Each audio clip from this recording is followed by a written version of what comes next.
Bismillahirrahmanirrahim. Assalamualaikum warahmatullahi wabarakatuh. Alhamdulillahirabbil alamin.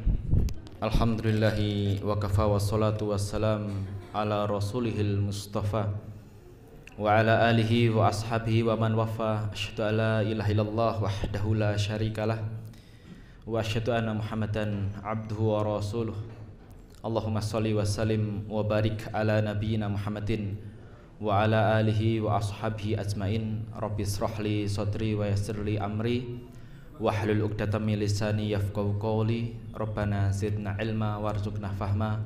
Allahumma inna nas'aluka ilman nafi'a wa rizqan thayyiba wa amalan mutaqabbala.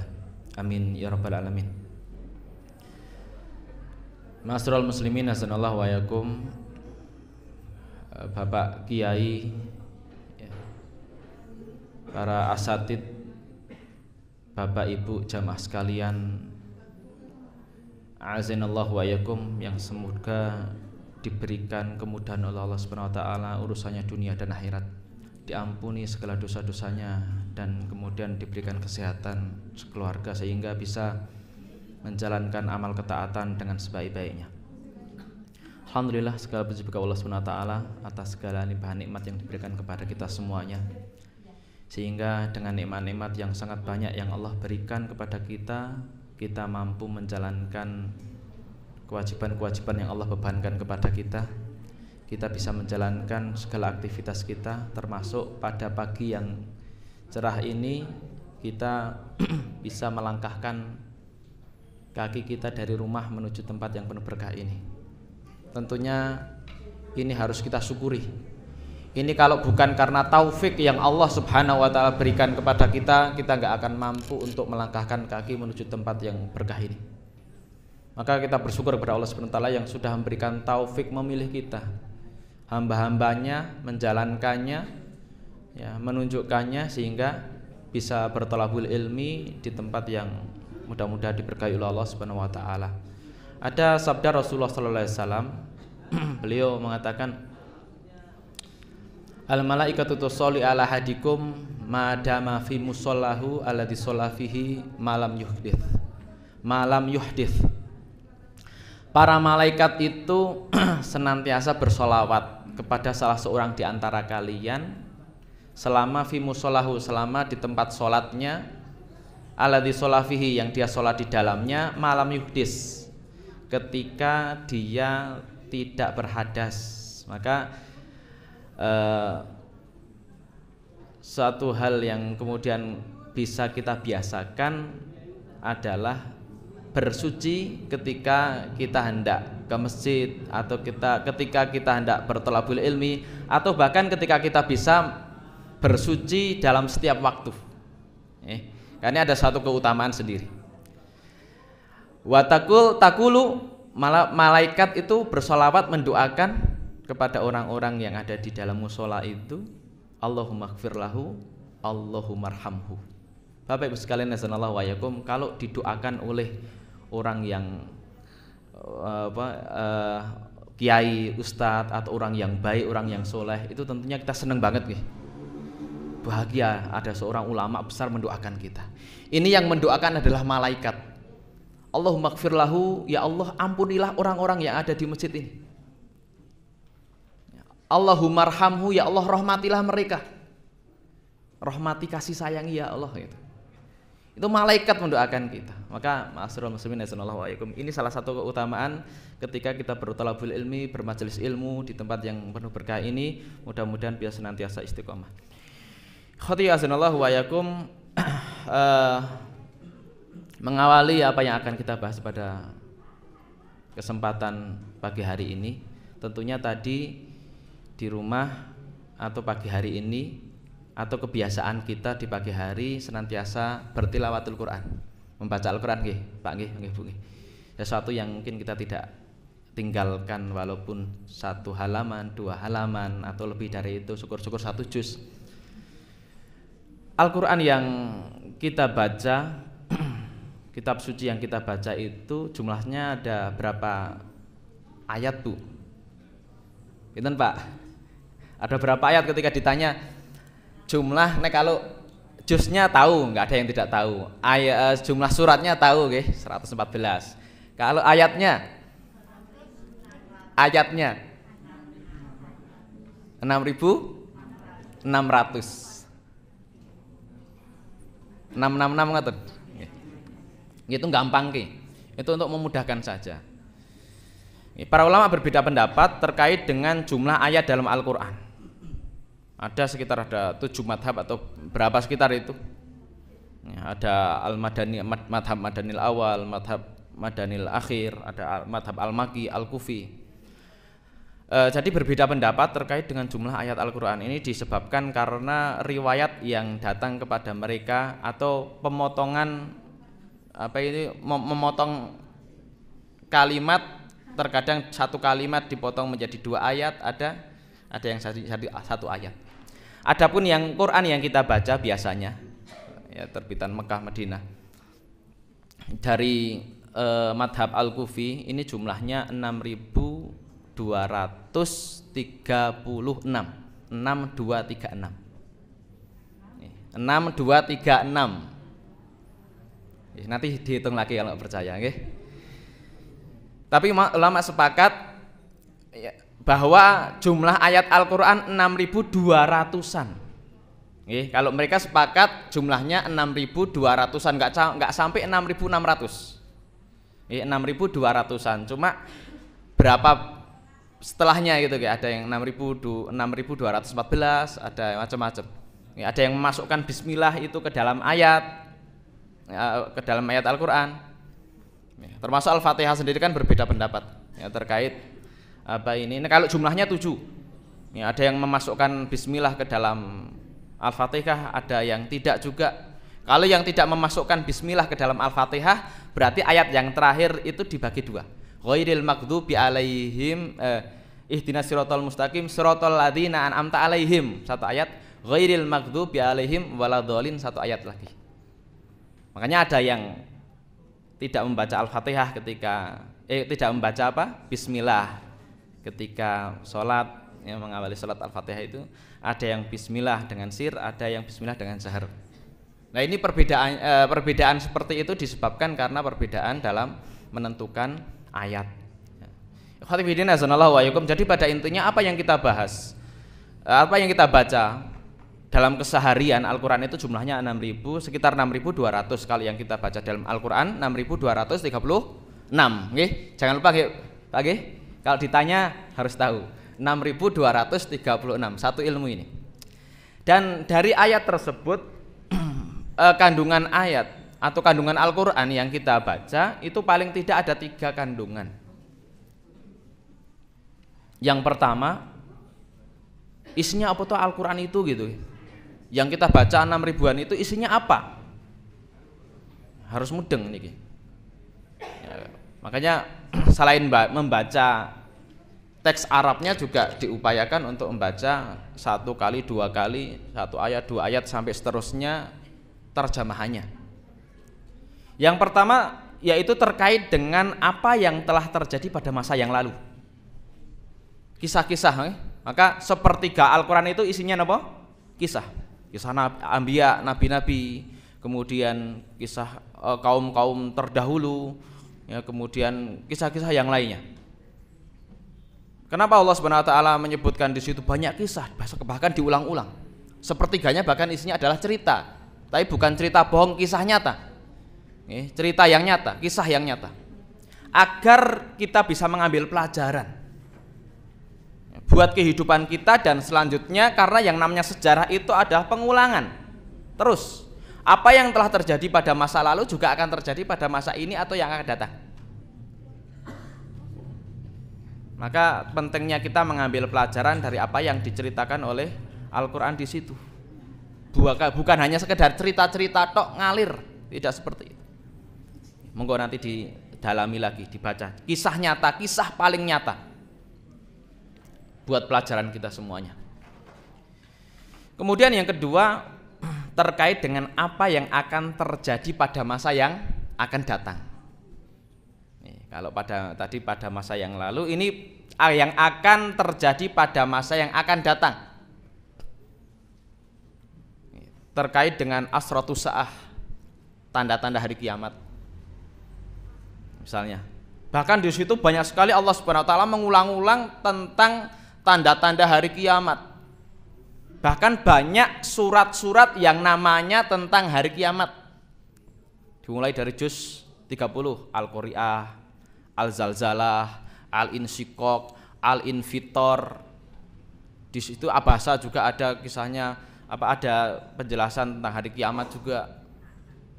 Belum lagi nanti surat Al-Qiyamah sendiri, Al-Qari'ah, Al-Haqqah. Dalam surat Al-Hajj juga gitu tentang hari kiamat, ulang-ulang. Agar apa? Manusia sadar. Termasuk surga neraka itu diulang-ulang terus, pahala sebagainya. Agar orang itu sadar kalau hidup di dunia itu sementara. Besok bakal akan ada yang namanya kehancuran. Semuanya akan berganti semuanya, dan ada yang namanya pembalasan di akhirat. Ada kehidupan kedua setelah kita menjalani kehidupan yang pertama di dunia. Agar orang tidak terlena dengan dunia. Urip monggolek dunia terus. Bertumpuk-tumpuk harta, kemudian dia tidak menggunakannya dan menjadi penyesalan ketika nanti di akhirat. Masuk harta, jabatan itu kan nanti ketika orang tidak memahami hakikat harta, jabatan dan sebagainya untuk apa, nanti akan menjadi penyesalan. Itu Allah menyebutkan dalam Al-Quran. Maka ikhwati azanallahu wa yakum, yang ketiga tentang ahkam, tentang tauhid dan ahkam, ya, mengisahkan Allah Subhanahu wa taala dan tentang hukum-hukum, ya, terkait dengan sholat, terkait dengan zakat dan sebagainya, walaupun tidak dijelaskan secara rinci. Ikhwati azanallahu wa yakum, ini sebagai pembuka yang akan kita kaji pada kesempatan pagi hari ini, yaitu terkait mengambil pelajaran dari keluarga Imron. Ini salah satu kisah yang menarik yang bisa kita tadaburi, kita ambil pelajaran, ya, dari sebuah keluarga yang Allah Subhanahu wa taala sebutkan dalam Al-Qur'an dan dijadikan sebagai nama surat, satu-satunya nama surat dalam Al-Qur'an dengan nama keluarga. Ini pasti di situ ada satu hal yang istimewa bagi Allah Subhanahu wa taala, agar dijadikan sebagai teladan bagi kita semuanya. Hadirin azanallahu wa yakum, insyaallah di sini semuanya adalah kebanyakan mungkin kalau yang belum berkeluarga sudah menjadi bapak ibu yang memiliki putra-putra di situ. Di sini juga insya Allah adalah kepala sekolah dan bu guru semuanya, terutama yang sudah punya keluarga. Apa maksudnya? Ada satu kaidah, ada satu perkataan menyebutkan al-ummu madrasatul ula wal abu mudiruha. Ibu itu adalah sekolah yang pertama atau guru yang pertama bagi anak-anaknya, dan bapak itu adalah kepala sekolahnya. Khatibidin azanallahu wa yakum. Langsung aja untuk mempersingkat waktu. Khatibidin azanallahu wa yakum, saya awali dari surat Ali Imran ayat 33. Mungkin kalau selama ini hanya tahu surat Ali Imran. Bukan Al Imran Ali Imran. Ali itu keluarga, Alu. Ya, bukan Al. Kalau ayat-ayat yang lain pakai Al-Qari'ah, Al-Qiyamah, Al-Zalzalah, ini bukan Al tapi Alu, Ali. Keluarga Ali Imran. Keluarganya Imran. Siapa nanti Imran itu sebagainya kita jelaskan. Allah Subhanahu wa taala berfirman, "Innallaha astafa Adama wa Nuha wa ala Ibrahima wa ala Imran 'alal alamin." Sungguhnya Allah Subhanahu wa taala, sudah pernah membaca terjemahannya belum, Pak? Bu. Ya, ada yang sudah, ada yang belum, Sesungguhnya Allah Subhanahu wa taala istofa dari kata sofa. Sofa itu jernih. Bersih. Istofa membersihkan, ya, mensucikan.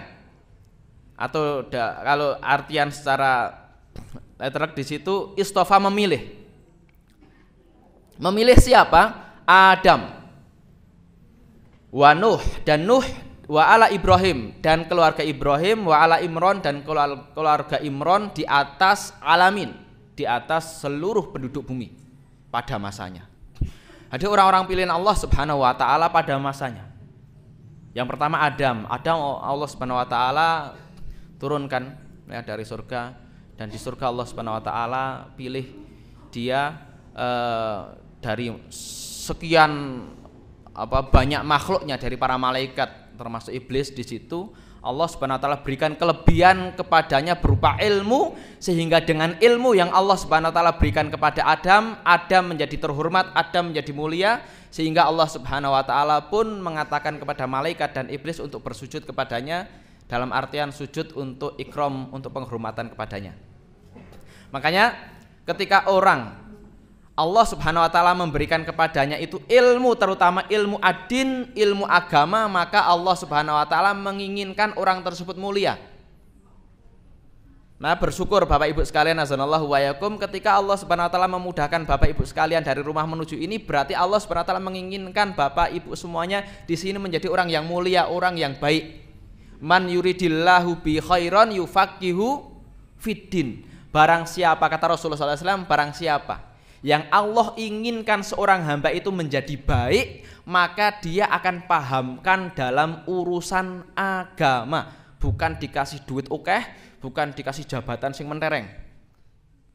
Jadi ketika Allah ingin kita baik, Allah kasih ilmu agama. Maka tidak ada kata telat untuk belajar dan belajar sampai kita, jasad kita diceburkan ke dalam liang lahat. Itu baru selesai belajar ya, sampai dikubur. Innallaha astafa Adam wa Nuhan. Kemudian dari itu lahir keturunan termasuk kemudian sampai Nabi Nuh alaihissalam, yang disebutkan bahwa Nuh itu adalah rasul yang awal, rasul yang pertama, karena dakwah itu diperintahkan oleh Allah Subhanahu wa taala kepada Nuh. Ya, ketika terjadi kemusyrikan, ya, kesirikan menyebar pada masanya, ya, maka Allah Subhanahu wa taala memerintahkan Nuh untuk berdakwah selama 950 tahun dan hanya mendapatkan segelintir orang saja, sekitar 80-an atau berapa, yang kemudian naik ke kapal ya, yang selamat dari banjir badai yang Allah Subhanahu wa taala selamatkan. Ya, Allah pilih. Kemudian wa ala Ibrahim, kemudian setelah itu turun temurun dari Nuh, kemudian muncullah Nabi Ibrahim. Di situ disebutkan ala Ibrahim, keluarga Ibrahim. Maka ala Ibrahim, alu Ibrahim, keluarga Ibrahim ini patut juga untuk dijadikan contoh bagi kita semuanya seperti apa. Biasanya nanti khutbah-khutbah pada Idul Adha itu menyebutkan tentang mengambil pelajaran dari Nabi Ibrahim, keluarga Ibrahim. Kemudian wa alu Imron, wa ala Imron. Kemudian Allah SWT juga memilih Imron. Imron itu tidak termasuk nabi di situ ya. Tapi kenapa Allah SWT memilih Imron di situ? Keluarga Imron dipilih oleh Allah SWT alal alamin, di atas seluruh makhluk. Kemudian dijadikan contoh di situ, keluarga ideal, keluarga istimewa. Bukan nabi. Nah, kalau kemudian kita menyebutkan contoh-contoh keluarga nabi ini dan itu, nabi kok. Ini Imron bukan nabi. Khatibidin azanallahu yakum. Dzurriyyatan ba'duha min ba' wallahu sami'un alim. Sebagai satu keturunan, sebagiannya adalah keturunan dari sebagian yang lain. Nah, itu turun temurun. Yes. Jadi saling menggandeng, termasuk kita gitu guys. Termasuk keturunan siapa? Nabi nggih. Paling tidak Nabi Adam atau Nabi Nuh gitu ya. Ada yang menyebutkan karena ketika banjir bandang itu semua penduduk bumi dilenyapkan oleh Allah Subhanahu wa taala kecuali Nabi Nuh dan pengikutnya yang ada di kapal itu yang kemudian selamat. Kemudian turun temurun ya sampai ke kita. Wallahualam bishawab. Paling tidak minimal nggih keturunannya Mbah Nabi Adam. Insyaallah, mudah-mudahan Allah SWT pertemukan kita semuanya dengan beliau. Amin ya rabbal alamin. ini silsilahnya nggih. Ini sebenarnya tidak lengkap nggih, tidak detail. Adam, Idris, Nuh sebagainya itu. Ini sampai kemudian Ibrahim ya, ke sini ya, kemudian sampai sini Ibrahim memiliki putra Ismail, Ishak dari Hajar dan Sarah nggih. Kemudian dari Ismail ini Nabi Ismail nanti turun sampai Nabi Muhammad. Kemudian dari Nabi Ibrahim Ishak, Yakub ya, kemudian di sini Nabi Yusuf, kemudian di sini ada para sampai kemudian sini Nabi Yakub. Nabi Yakub itu nama lainnya sinten? Israel ya. Israel, Bani Israel, keturunannya Israel.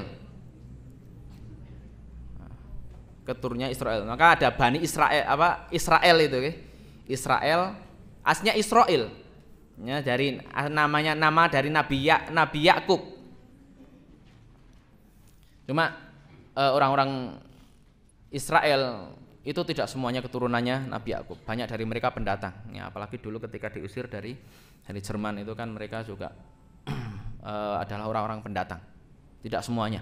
Wallahualam bishawab, apakah masih ada yang asli keturunannya Nabi Yakub atau tidak, wallahualam bishawab. Pada intinya Nabi Yakub ini memiliki 12 putra, 12 putra.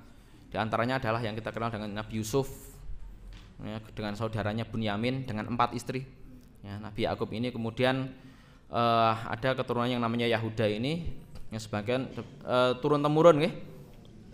Ini sampai di sini Imron ini aslinya di sini. Ya, ada di sini. Ini kalau yang lebih detailnya lagi, maaf. Nanti bisa di ngana aja napa niki dicari di Mbah Google gitu nggih. Ini Pak, cari di Google. Fatihidina sanallahu alaikum. Sebenarnya Imron itu ada 2. Imron itu ada 2, jangan keliru. Ada Imron bapaknya Nabi Musa dan Harun, itu dua-duanya mulia. Jadi Imron ini ada 2 dalam kisah. Ini Musa, bapaknya Nabi Musa dan Harun, itu namanya juga Imron. Kemudian di sini Imron yang kedua ini bapaknya sinten? Maryam. Di sini yang keturunannya beliau adalah keturunannya Nabi Daud dan Sulaiman. Daud, Sulaiman, kemudian di sini ada putra-putranya yang banyak itu, kemudian di sini ada Imron, Maryam, Nabi Isa. Ini kan nanti kalau jelaskan masalah nasab ini nggak rampung-rampung ya. Intinya seperti itulah. Imron ada 2. Jadi Fatihidin nasanallahu alaikum, Imron ini memiliki istri yang namanya Hanah binti Fakuda. Kemudian lahir ya dari Imron. Imron adalah seorang yang soleh, orang yang tadi dipilih oleh Allah Subhanahu Wa Taala. Hanah pun solehah. Hanah itu kalau berdoa itu langsung diijabahi oleh Allah Subhanahu Wa Taala. Sekali doa soleh. Karena kesolehannya. Kita mungkin belum tingkatan itu, tapi kita berusaha untuk mencontoh beliau ya, kesolehannya, sehingga Allah Subhanahu Wa Taala benar-benar ridho, berikan rahmat kepada kita. Kemudian dari Imron dan Hanah ini lahir Maryam, ya, Maryam. Kemudian dari Maryam lahirlah Nabi Isa alaihissalam. Grafiknya itu naik, nggih Pak Bu, bukan turun. Dari orang biasa, orang soleh biasa, kemudian naik menjadi lahirlah seorang yang mulia, yaitu siapa? Maryam. Kemudian lahir lagi menjadi seorang nabi. Tentunya ini menjadi contoh bagi kita. Ketika kita ini orang biasa saja, anak kita jangan seperti kita, kan gitu. Anak kita harus lebih hebat dari kita. Kalau kita ini adalah orang yang hari ini baca Qur'annya biasa-biasa saja, atau dulu telat belajar Al-Qur'annya, anak kita jangan. Anak kita harus pinter baca Al-Qur'an, syukur-syukur hafid Qur'an, hafal Qur'an, syukur-syukur kemudian dia bisa memberikan manfaat yang seluas-luasnya untuk umat. Ini kita bisa mengambil contoh dari ini. Ya, ini aja nanti insya Allah. Lanjut aja surat Ali Imran 35. Itqalat imra'atu Imrana rabbi inni nadzartu laka ma fi batni muharrara. ketika istri Imron, Hanah tadi berkata, Robbi ya Rob. Robbi itu artinya apa? Nopo, Pak? Nek kita berdoa Robbi, Robbana, Tuhan gitu kan, diartikan bahasa Indonesia, tapi saya nggak serak, saya nggak sependapat gitu dengan diartikan dengan Tuhan itu. Ya memang apa ini kosakata Indonesia seperti itu ya, karena mungkin kekurangan kosakata untuk mengartikan, karena memang ada kata-kata banyak dari kata-kata atau kalimat-kalimat dalam bahasa Arab itu yang tidak bisa diartikan dengan bahasa Indonesia. Rob itu yang mendidik, Robba ya Rubu, mendidik, yang mendidik, mengatur, menciptakan, yang memberikan rezeki, mematikan, menghidupkan, itu yang Rob. Maka ketika kita Robbi Robbana, kita mengakui bahwa Allah Subhanahu wa taala yang mendidik kita, yang mengatur kita, yang memberikan rezeki kepada kita, yang mematikan, menghidupkan dan sebagainya. Itu pengakuan Robbi. Nah, Tuhan tidak ada maknanya. Ini nazar tuh, sesungguhnya aku nazar, bernazar. Laka kepadamu ya Allah, aku bernazar. Maafi batni, terhadap apa yang ada dalam perutku ini, janin yang ada dalam perutku. Ketika suatu saat nanti dia lahir, maka aku bernazar agar dia menjadi muharrar. Muharrar itu ada yang menyebutkan yang dibebaskan. Maksudnya di situ adalah seorang abid, penyembah Allah Subhanahu wa taala, orang yang kerjaannya ibadah kepada Allah Subhanahu wa taala, berkhidmat untuk Allah Subhanahu wa taala. Cuma gaweane napa? Ya sudah, dia berkhidmat di Baitul Maqdis, di Masjidil Aqsa. Yang hari ini sedang dalam penjajahan Yahudi.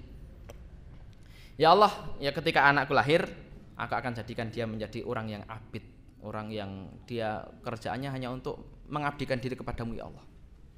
Ini nadarnya Hanah. Fataqabbal minni ya Rob, kabulkanlah doaku ini ya Allah. Maka dari sini kita bisa mengambil pelajaran, terutama ibu-ibu yang kemudian pengen memiliki buah hati lagi kan gitu, pengen nambah lagi, pengen memperbanyak. Untuk apa tujuan memiliki anak kan gitu? Tidak hanya sekedar buat itu perhiasan atau pelengkap dalam keluarga, buat seneng-seneng tok kan gitu. Ini Hanah beliau bernazar kepada Allah Subhanahu wa taala, ya Allah, bercita-cita kalau anakku itu nanti lahir, aku akan jadikan dia orang yang berkhidmat kepada Allah. Aku pingin ya Allah dia menjadi orang yang soleh. Aku pingin ya Allah dia menjadi orang yang berbakti kepadamu ya Allah, yang menyembah kepadamu dan sebagainya. Syukur-syukur dia kemudian menjadi orang yang bermanfaat untuk Islam. Fataqabbal minni ya Allah, kabulkanlah doaku ini, innaka antas samiul alim. Sesungguhnya engkau adalah Maha mendengar lagi Maha mengetahui. Satu pelajaran. Khatibidin azanallahu alaikum, Ustadz, ya saya sudah terlanjur, anak saya sudah besar-besar gitu. Dulu juga enggak ada kan ya, sekedar nikah ya nikah, udah punya anak ya punya anak, gimana Ustaz? Ya sudah, itu sudah terlanjur ya. Yang berlalu sudah berlalu. Doakan anak-anak kita agar dia menjadi orang-orang yang bermanfaat. Kita saja sudah. Doakan anak-anak kita jadi anak-anak yang kemudian anak-anak soleh, anak-anak yang kemudian berbakti kepada Allah Subhanahu wa taala, anak-anak yang berbakti kepada kita para orang tua. Kita hanya bisa berusaha hari ini ya, dengan mendoakan sebanyak-banyaknya. Ikhwati fillah azanallahu wa iyyakum. Jadi ini pastikan niat utama dan motivasi kita memiliki anak agar kelak menjadi generasi yang soleh, yang beribadah kepada Allah Subhanahu wa taala dan berkhidmat untuk agama ini. Insya Allah pahalanya pun mengalir kepada kita semuanya, Bapak Ibu sekalian. Ya Pak, semakin banyak putra, kalau dia soleh semuanya menjadikan kita mudah untuk masuk surga firdausnya Allah Subhanahu wa taala. Tapi semakin banyak anak kemudian dia tidak soleh kepada Allah Subhanahu wa taala, bahkan ahlul maksiat, waliyadzubillah naudzubillah min dzalik, maka menyebabkan beratnya pertanggungjawaban di hadapan Allah Subhanahu wa taala. Ini nasihat buat saya nih. Karena saya juga diamanai hari ini baru 5 putra, hari itu juga berat bagi saya pertanggungjawaban kelak ketika saya pribadi juga tidak kemudian berusaha maksimal dalam mendidik anak. Ada satu riwayat Qala Sulaiman, Rasulullah SAW bersabda, qala Sulaiman ibnu Dawud.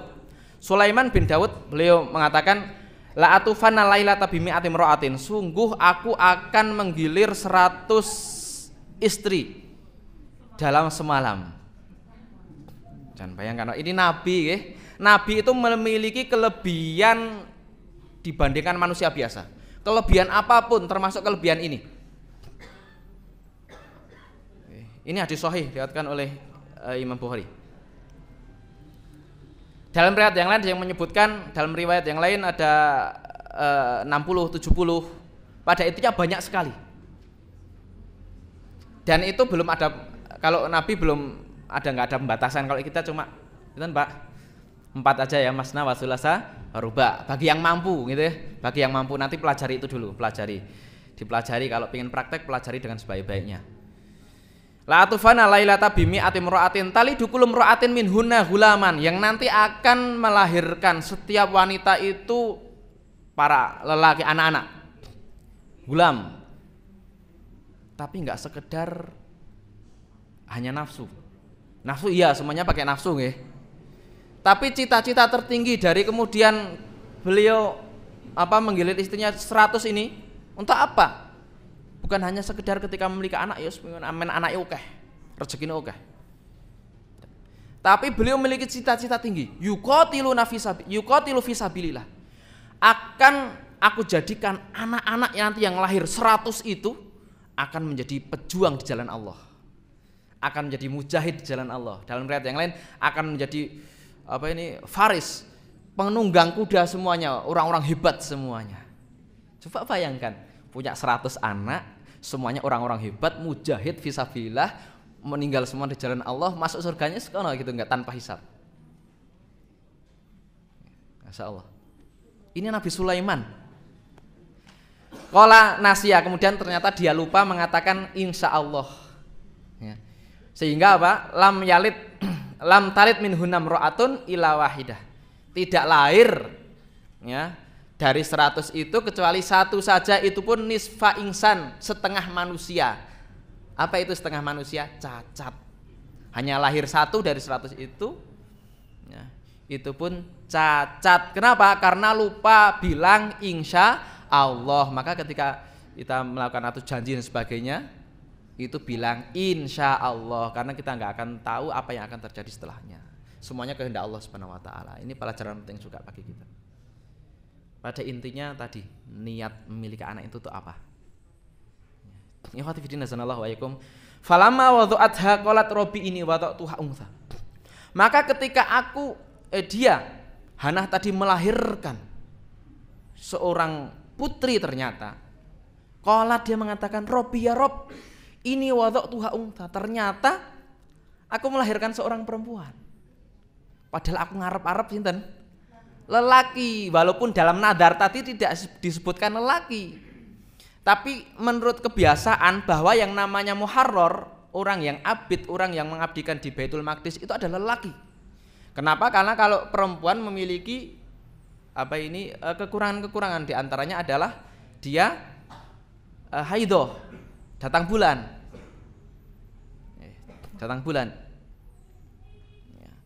maka dia sing diarep ki lelaki kok ternyata getun perempuan. Kemudian wallahu a'lamu bima wada'at. Allah mengatakan, dan Allah itu lebih tahu apa yang kamu lahirkan. Wis kamu enggak usah ngomong, aku lebih tahu maslahatnya. Walaisa dzakaru kal unsa, bahwasanya yang namanya lelaki itu enggak sama dengan perempuan, termasuk waris dan sebagainya. Dari sini kita bisa mengambil pelajaran ya, bahwa berharap itu boleh, berharap lelaki, berharap anak perempuan itu boleh, silakan. Tetapi ketika takdir itu lain dari harapan, maka terimalah takdir itu dengan ikhlas. Insya Allah,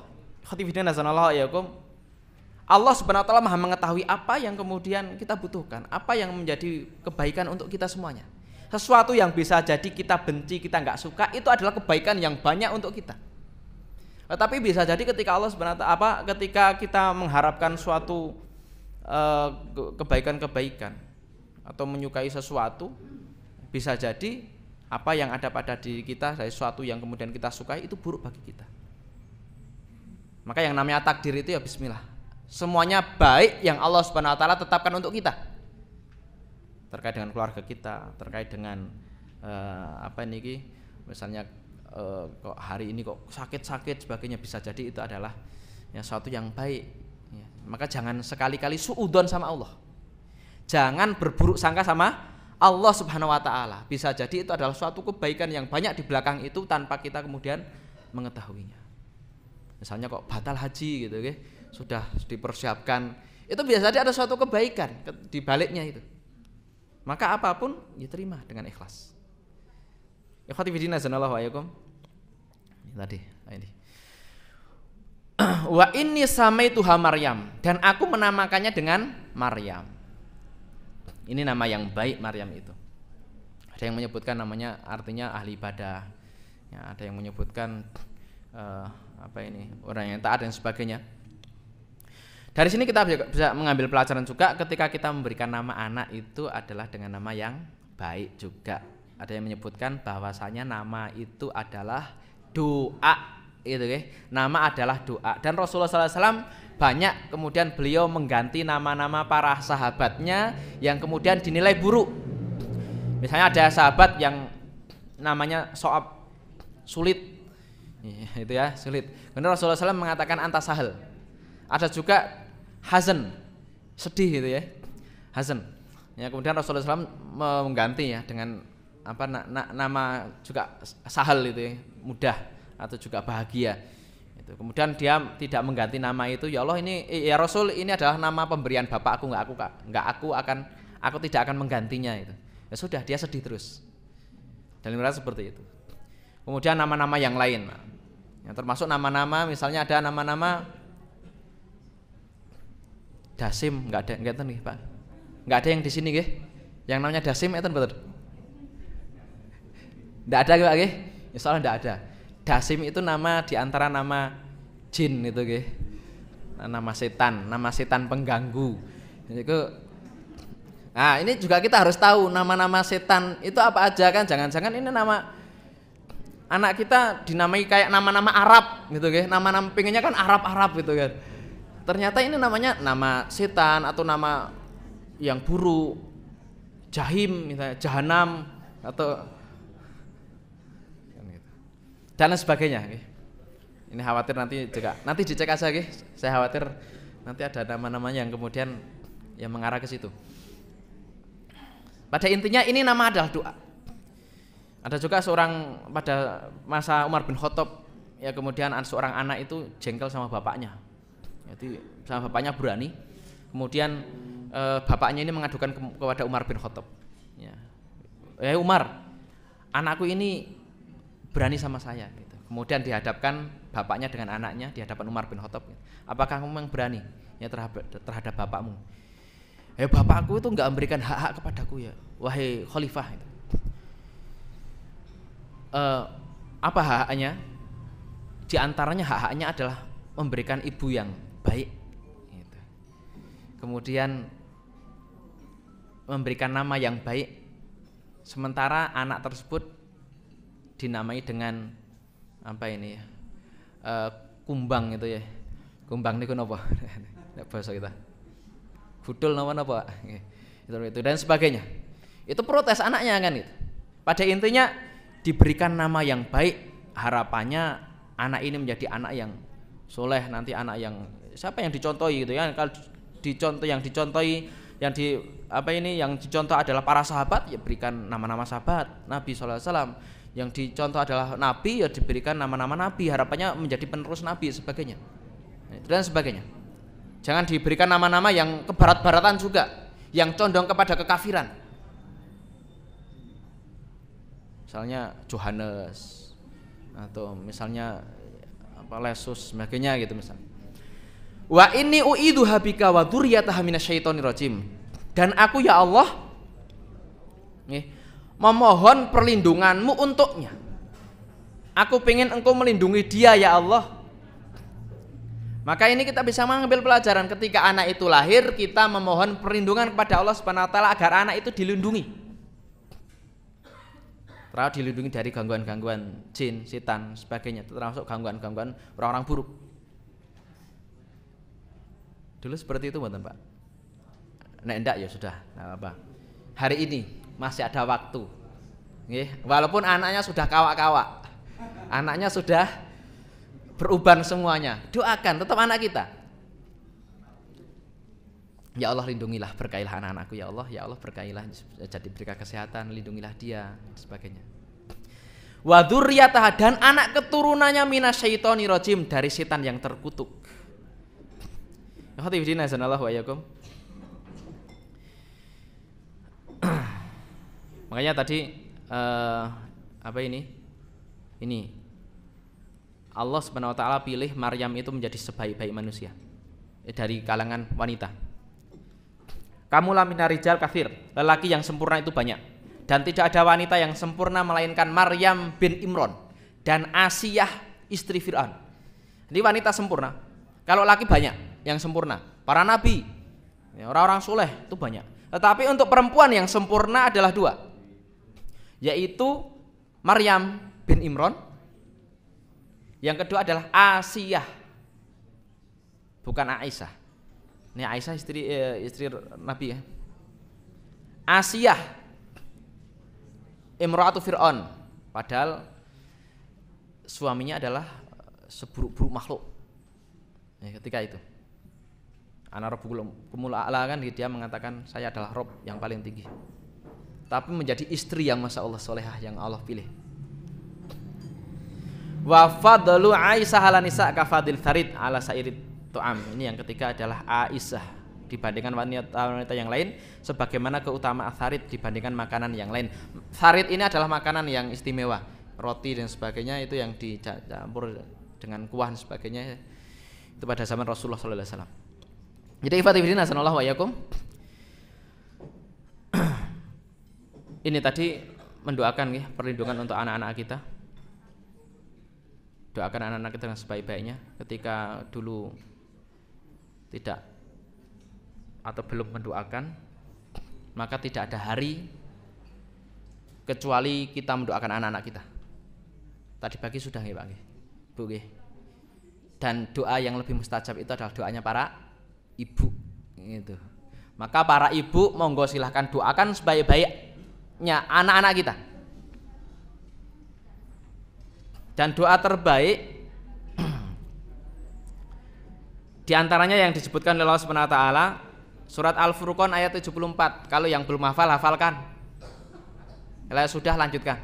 Rabbana hab lana min azwajina wa dzurriyyatina qurrata a'yun waj'alna lil muttaqina imama. Ya Rabb, kami berikan kepada kami azwaj, pasangan-pasangan, wa dzurriyyah, dan anak keturunan, qurrata a'yun, yang nyenengke mata, menyenangkan pandangan, enggak nyumpeki. Istri yang membahagiakan suami, suami yang juga membahagiakan istri. Ini buat saya juga introspeksi, bahkan lebih banyak ke sayanya. Sehingga ya harapannya di rumah itu enggak cekcok melulu, enggak ribut melulu gitu nggih. Ya sesekali ribut biasa gitu nggih. Tidak ada masalah itu dalam keluarga, tetap ada. Apalagi awal-awal, katanya 5 tahun pertama kan gitu, katanya seperti itu. Kalau nggak sabar, kapal itu bisa hancur, bisa tenggelam. Apalagi nanti setelah ketika setelah 40 tahun ke atas, harusnya lebih tenang kapal itu, lebih baik lagi keluarganya, karena tujuannya sama, untuk menggapai ridha Allah Subhanahu wa taala, untuk mencapai surga kan. Urip kan seperti itu. Hidup cuma 60-an tahun lah, 60 70 atau mungkin bahkan ada yang banyak yang kurang dari itu. Maka kalau hari ini sudah mencapai 50 tahun, suami istri kok hanya kemudian tengkar terus, urusan-urusan yang kemudian tidak pernah selesai sejak dulu, ya harusnya kemudian berupaya untuk memperbaiki diri, introspeksi muhasabah. Pengennya nanti suami dan istri bisa berjumpa di akhirat di surga. Maka persiapkan hari ini sejak saat ini. Maka doanya ini qurrata ayun. Sebenarnya kalau doa ini tok dikabulkan itu istimewa itu. Cukup sebenarnya. Wa ja'alna lil muttaqina imama, dan jadikanlah ya Allah kami ini semuanya imam, pemimpin bagi orang-orang yang bertakwa. Selain baik, soleh untuk diri sendiri, taat kepada Allah, juga harapannya menjadi imam, pemimpin bagi orang yang bertakwa. Dia manfaat untuk banyak umat. Ini tadi, enggak soleh hanya sekedar soleh, tetapi menjadi seorang yang muslih. Nek soleh itu untuk diri sendiri, muslih itu soleh juga untuk diri dan juga untuk orang yang lain. Menjadi keturunan-keturunan yang hebat. Ya, menjadi para ulama nanti anak-anak kita kan gitu, menjadi orang-orang yang bisa tadi menjadi memberikan manfaat. Minimal tidak nyusahke wong gitu aja ke. Itu minimal. Kalau nggak bisa memberikan manfaat itu minimal tidak nyusahke orang. Ikhwatifidina sallallahu alaihi wasallam, ini doa terbaik. Ada lagi surat Ibrahim 40, Rabbij'alni muqimas sholati wa min dzurriyyati rabbana wa taqabbal du'a. Ya Robku, jadikanlah aku ini muqimas sholat, orang yang mendirikan sholat, tenanan sholat ya Allah, benar-benar butuh dengan sholat. Wa min dzurriyyati, dan juga keturunanku ya Allah. Doanya Nabi Ibrahim ijabah. Allah SWT, sehingga keturunannya keturunan orang-orang yang mendirikan sholat semuanya. Nabi Ibrahim disebut sebagai Abul Anbiya, bapaknya para nabi. Maka ini kita lihat anak kita, terutama usia SMP ya, dari SMP ke atas, itu sudah kesadaran untuk menunaikan sholat ke masjid sendiri sudah plong, alhamdulillah, tidak harus bengok-bengok, sudah SMP. Makanya dididiknya kan tidak instan langsung, apalagi ketika SMP itu kan sudah mulai dia mau memberontak, sudah membantah, ini sudah ngeyel dan sebagainya. Kalau tidak dideketi sejak usia sebelumnya, ini dikhawatirkan jauh dari orang tua, tidak akan mau menerima nasihat para orang tua dan sebagainya. Maka persiapkannya sejak nopo, ya kanak-kanak sebenarnya sejak kecil. Saya melihat banyak sekali Fatifidina sallallahu alaihi wasallam generasi muda SMP ke atas. Bahkan tadi malam sampai jam 11 sampai jam setengah 12. Bahkan di depan rumah itu kumpul-kumpul semuanya. Ya, banyak anak muda-muda gitu. Cuma ya napa itu ya gegetan itu. Jajet itu napa? HP, game, musik-musik dan sebagainya. Ya, kemudian ketika dilihat di masjid atau mushola nggak hadir, ini kan sebenarnya PR bagi orang tuanya. Ini baru di sekeliling, belum di yang lainnya. Ada juga yang kemudian sampai kemudian disiapkan di situ botol. Ya kalau botol aqua, alhamdulillah nggak apa masalah gitu. Kopi nggak masalah gitu.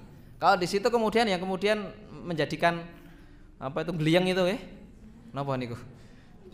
Ya macam-macam mereknya itu. Itu waliyadzubillah, naudzubillah min dzalik.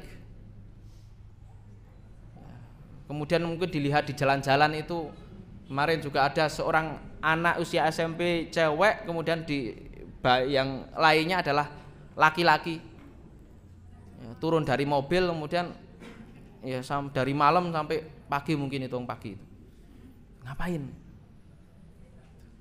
Dan itu banyak sekali hari ini. Maka mau gue doakan anak-anak kita. Rabbij'alni muqimas sholati wa min dzurriyyati. Salat pertama kali. Insya Allah kalau anak kita sudah sadar sholatnya, benar sholatnya, insya Allah yang lainnya pelong. Dia gelem ngaji, ya, mau ngaji, dibiasakan.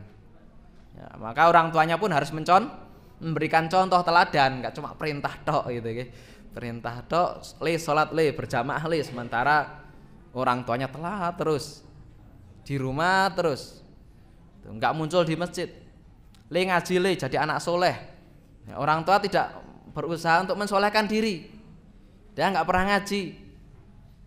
Urung iso, nggak bisa itu nggak apa-apa, belajar dan belajar. Insya Allah pahalanya sama ketika kita yang mau berusaha kan. Jadi ikhwatifidin nasanallahu Rabbana wa taqabbal doa. Kemudian doa-doa yang lain silahkan diperbanyak. Boleh pakai bahasa Jawa, boleh pakai bahasa Indonesia, boleh. Pada intinya ya biar anak kita berkah. Ya Allah berkahilah anak-anak kami. Atau doa Rasulullah SAW kepada Ibnu Abbas, Allahumma faqihu fidin. Ya, Ibnu Mas'ud ini Abbas. Ya Allah faqihkan dia terhadap urusan agama. Doanya Rasulullah SAW ya, kepada Ibnu Abbas. Ya Allah faqihu fidin, pahamkan, faqihkan dia dalam urusan agama. Jadi insya Allah Pak, Bu, kalau anak kita paham agama, mau sekaya apapun dia, insya Allah ya hartanya manfaat. Kalau dia paham agama, dia mau menjadi orang yang memiliki jabatan yang tinggi, insya Allah jabatannya juga manfaat untuk Islam. Dia nggak akan berani bohong, curang dan sebagainya. Jadi menjadi kunci gitu ya. Paham agama itu kunci nomor 1 untuk anak-anak kita. Fataqabbalaha rabbuha biqabulin hasanin. Sebentar lagi nggih, masih 10 menit, 1 jam. Fataqabbalaha, maka Allah Subhanahu wa taala mengabulkannya. Nah, Robnya. Ini hanah. Langsung sekali doa dikabulkan oleh Allah Subhanahu wa taala. Ketika kita kok belum dikabulkan, anak itu masih seperti itu, anaknya kok ngeyel terus ya, sudah berdoa setahun 2 tahun gitu. Ya baru setahun 2 tahun Nabi Zakaria 80 tahun minta anak baru dikasih. Itu Nabi itu ya. Ada seorang ibu di Solo kalau nggak salah, yang kemudian anaknya itu dianggap bandel. Mungkin Bapak Ibu sudah mengetahui kisahnya, ceritanya. Yang kemudian sampai tato semuanya, matanya pun ditato semuanya, hitam. Tapi ibu ini kemudian dengan kesabarannya, dia sabar, tidak marah-marah kepada anaknya. Jadi kurangi marah-marah ya Pak Bu. Ya marah sesekali. Ya, tapi di balik kemarahan itu ada doa yang banyak, dan jangan dimarahi terus, apalagi dipukul sebagainya. Karena anak itu kan kita lahirkan, ya, kita harapkan, lahirkan, seneng ketika masih bayi itu. Tapi ketika sudah gede kadang yo dibentak-bentak, dipukul dan sebagainya oleh itu. Ibu ini sangat sabar sekali, bahkan ketika anaknya itu waliyadzubillah, ya apa ini di apa? Tato semuanya, bahkan matanya pun ditato. Kemudian dia senantiasa mendoakan kepada Allah, berdoa kepada Allah Subhanahu wa taala, mendoakan si anak itu. Dan pada masanya anak itu ibu itu dalam keadaan sakaratul maut. Dan yang menemani hanya anak itu yang bertato tadi. Kakak-kakaknya pergi semuanya, bapaknya juga kayaknya sudah meninggal atau atau pergi. Kemudian ikhwatifidin nasanallahu wa yakum, ibunya meninggal, kemudian anak itu baru sadar setelahnya. Sadar kemungkinan ini ada doa terbaik dari ibunya. Akhirnya dia bertaubat kepada Allah Subhanahu wa taala, memperbaiki keislamannya. Dia kemudian ngaji dan sebagainya, sekarang menjadi pendakwah para preman itu. Masya Allah. Kita nggak tahu taubat anak kita, senakal apapun anak itu adalah anak kita yang patut atau pantas untuk kita doakan. Sehingga bisa jadi dia bertaubatnya ketika kita sudah meninggal dunia, dia menjadi orang yang baik ya, dan dia husnul khotimah. Atau minimal anak itu husnul khotimah ketika meninggal. Itu sebenarnya lebih dari cukup ya. Husnul khotimah kan harapannya seperti itu. Maka sekali lagi jangan banyak bentak anak kita, jangan memarahi, syukur-syukur dirangkul, dinasihati. Dan ini nggak mudah ya Pak. Saya merasakan juga seperti itu, nggak mudah. Anak 5, ya sifatnya 5, warnanya 5. Biqabulin hasanin, dengan pengabulan yang baik, wa ambataha nabatan hasana. Di antara bentuk dikabulkannya doa ini adalah kemudian Allah Subhanahu wa taala memeliharanya, membesarkannya, menumbuhkannya dengan pertumbuhan yang baik. Monggo sambil nikmati nggih, enggak apa-apa biar gak ngantuk. Nggih. Biar gak ngantuk monggo silakan. Dijaga. Sampai yang menjaga itu apa? Ketika bapaknya sudah meninggal, Imron sudah meninggal, ibunya Hannah ini sudah meninggal, siapa yang akan melindungi dia, yang akan ngopeni, yang akan memelihara dia? Orang-orang rebutan, orang-orang soleh itu rebutan, aku. Sampai kemudian diundi, orang-orang soleh itu berundi, ya. Idyulkun aklamahum ayyuhum yakfulu Maryam. Kemudian mereka melemparkan apa itu? Aklam. Aklam itu pulpen, ada yang menyebutkan di situ kayu, maknanya sebagainya. Dilemparkan ke sungai, kemudian siapa yang nanti tongkat atau pulpen itu apa itu mengambang, maka dia yang berhak untuk membesarkan atau memelihara Maryam ini. Ternyata yang kemudian mengambang adalah punyanya Zakaria. Siapa Zakaria? Nabi. Ya, ada yang menyebutkan bahwasanya istrinya Zakaria itu adalah saudaranya Maryam. Maryam punya kakak. Oke. Ada yang menyebutkan itu. Ada juga yang menyebutkan bahwasanya istrinya Zakaria itu adalah saudaranya ibunya Maryam, Hannah tadi. Ya, walal bisawab. Oke. Jadi yang memelihara pun siapa? Nabi, masya Allah. Jadi fatibidin azanallahu wa yakum. Idealnya di sini seorang ibu yang berhak untuk memberikan pendidikan pertama kali kepada anaknya. Namun jika berhalangan nggak memiliki ilmu agama yang cukup, maka hendaknya orang tua mencarikan guru yang baik untuk anak-anaknya. Sekolahkan di sekolah yang baik, carikan tempat ngaji yang baik, kan itu kewajibannya.